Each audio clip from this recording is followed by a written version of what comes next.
સ્વામિનારાયણ હરે સંવત 1882ના ચૈત્ર સુધી પંચમીને દિવસ સ્વામી શ્રી સહજાનંદજી મહારાજ ગામ શ્રી જેતલપુર મધ્યે પોતાને રહેવાનો જે મહોલ તેની આથમણી કોરે સમીપે જે ફૂલવાડી તેને વિશે પ્રાતકાળે પધાર્યા હતા ને તે વાડીને મધ્યે મોટું બોરસલીનું વૃક્ષ, તેની હેઠે વેદિકાઓ પર ગાદી તકીએ સહિત જે ઢૂલ્યો તે ઉપર ઉગમણે મુખારવિંદે વિરાજમાન હતા ને સર્વ શ્વેત વસ્ત્ર ધારણ કર્યા હતા ને કંઠને વિશે ચંપાના તથા બોરસલીના તથા ગુલદાવદીના હાર પહેર્યા હતા ને પાગને વિશે ચમેલી ને ડોલરિયાના તોરા લટકતા મેલ્યા હતા ને શ્રવણ ઉપર હજારી પુષ્પના ગુચ્છ ખુશ્યા હતા ને 2 હસ્ત કમળને વિશે દાડમ તથા લીંબુના ફળને ફેરવતા હતા ને પોતાના મુખારવિંદની આગળ મુક્તાનંદ સ્વામી તથા બ્રહ્માનંદ સ્વામી આદિક મુનિ તથા દેશ દેશના હરિભક્તની સભા ભરાઈને બેઠી હતી.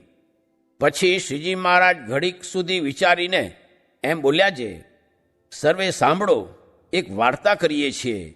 જે ભગવાનના ભક્તને દુષ્ટ વાસના રાખવી તેથી બીજું કાંઈ મૂડું નથી.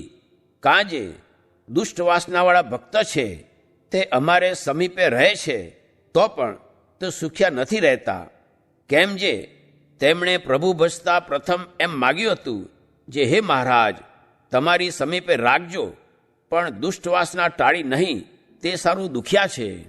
ત્યારે મુક્તાનંદ સ્વામીએ કહ્યું છે, હે મહારાજ, એ દુષ્ટ વાસના કેમ ટળે? ત્યારે શ્રીજી મહારાજ બોલ્યા છે, દુષ્ટ વાસના ટાળવાનો તો એ ઉપાય છે જે જ્યારે અમે બાંધી એવી જે ધર્મ મર્યાદા તેથી બહાર સંકલ્પ થાય તથા કોઈ હરિજનના તથા સંતના અભાવનો સંકલ્પ થાય ત્યારે નરનારાયણ સ્વામિનારાયણ એમ વારંવાર ઊંચે સ્વરે કરીને ઉચ્ચારણ કરવું અને બીજું મહાત્મ્ય સહિત ને ધર્મ સહિત ભગવાનની 9 પ્રકારની ભક્તિ કરે ત્યારે ભગવાન તેના હૃદયમાં નિવાસ કરીને દુર્વાસનાને નાશ પમાડે છે. જેમ ગજને ગ્રાહના મુખ થકી ભગવાને છોડાવ્યો એ પ્રકારે દુષ્ટ વાસના ટાળવાનો ઉપાય કહ્યો ને વળી તમારા સર્વેના હિતને કરે એવો બીજો ઉપાય કહું છું, તેને તમે સાંભળો.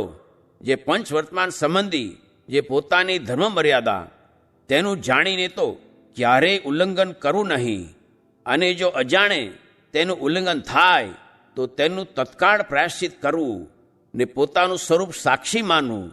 જે સંકલ્પ તથા નાના પ્રકારના તર્ક તે થકી પર જે ચૈતન્યરૂપ આત્મા તે હું છું ને મને સહિત જે દેહ તે હું નહીં એમ વિચારે ને ભગવાન કોઈના સામું જોઈને હસતા હોય વા કોઈને બોલાવતા હોય વા બીજા ગમે તેવા ચરિત્ર કરે તેમાં કોઈ દહાડે અભાવ ન લેવો એવી રીતની સમજણ રાખવી. અને વળી કોઈક એમ જાણે છે જે મેં તો મહારાજને બહુ ભજ્યા ને ઘણીક સેવા કરી, પણ આપણને તો મહારાજ બોલાવતા નથી ને બીજાને તો બહુ બોલાવે છે, ત્યારે આપણે ઘેર બેઠા જ પ્રભુ ભજશું એમ અવગુણ લે છે. ત્યારે અમે પણ એમ ધારીએ જે એ જીવને ને અમારે શું, તો એ જીવનું કાંઈ ઠેકાણું રહે નહીં. પણ અમે તો કોઈનો અવગુણ લેતા જ નથી, અને અમારો સ્વભાવ તે તો સદા ગુણગ્રાહક જ છે. ને હવે એ ભક્તને ગુણ ગ્રહણ કરવો ને અવગુણ ટાળવો તેનો ઉપાય કહીએ છીએ. જે એ ભક્ત એમ વિચારે જે હું સત્સંગમાં કેવો હતો તો કાળ કર્મ જન્મ મરણ 84 તેનો ભોગતા હતો, તે મને સર્વે થકી છોડાવીને નિર્ભય કીધો ને રૂડાગુણ આપીને મોટો કીધો. તે ભગવાનનો અભાવ હું કેમ લઉં ને પ્રભુનું ગમતું મૂકીને પોતાનું ગમતું કેમ કરું? એમ વિચારીને અભાવ ન લે ત્યારે જ તે સુખ્યો થાય છે. અને જે આ દેહ કરીને ભગવાનનું ગમતું કરવું એથી બીજી વાત કોઈ મોટી નથી ને એ જ ભક્તિ છે ને એણે કરીને જ ભગવાનને પમાય છે.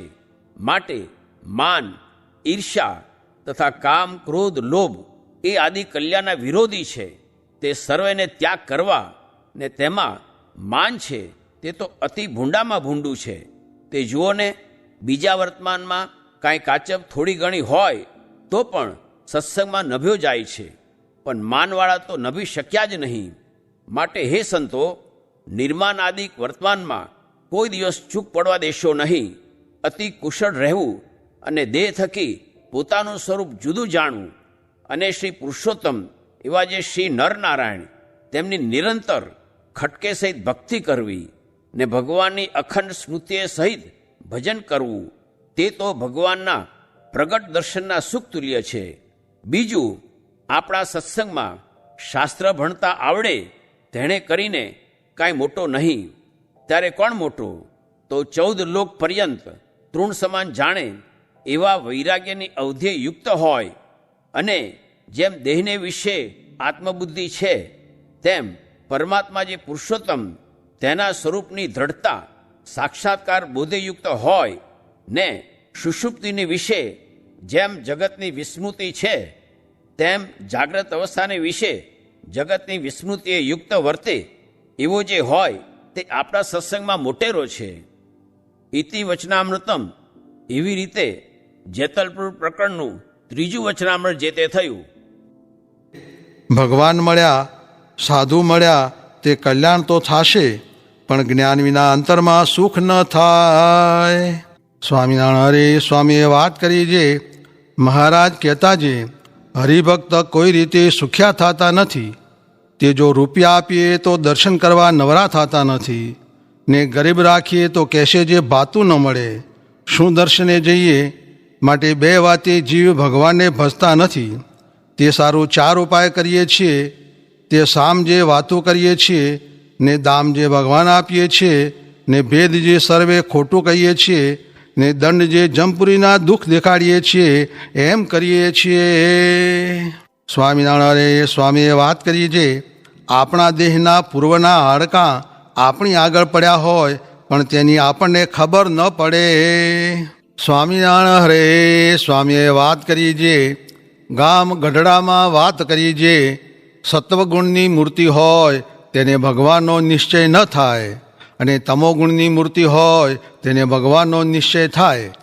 ત્યાં આલસીનો તથા માયારામ ભટ્ટનો દ્રષ્ટાંત દીધું. માટે ગુણનો કાંઈ મેળ નથી. માટે રજોગુણ, તમોગુણ ને સત્વગુણ એ 3થી પર ગુણાતીત થવું એ ઠીક છે.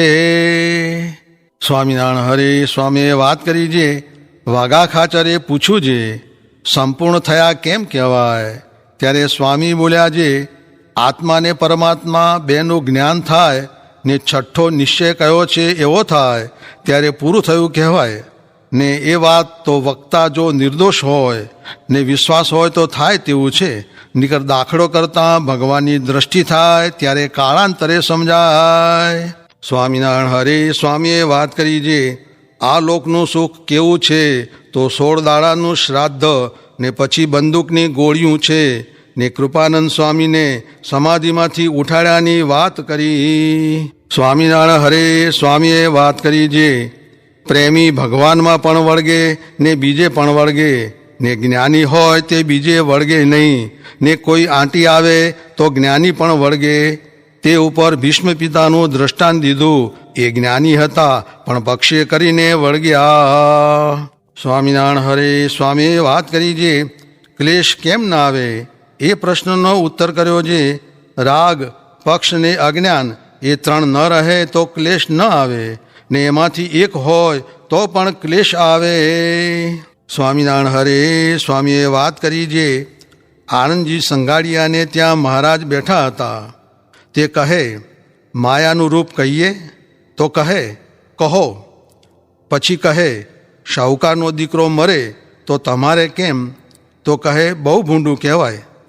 પછી કહે આ રાજાનો દીકરો મરે તો કહે હું બહુ ખરખરો કરું. પછી કહે આ તમારો મરે તો?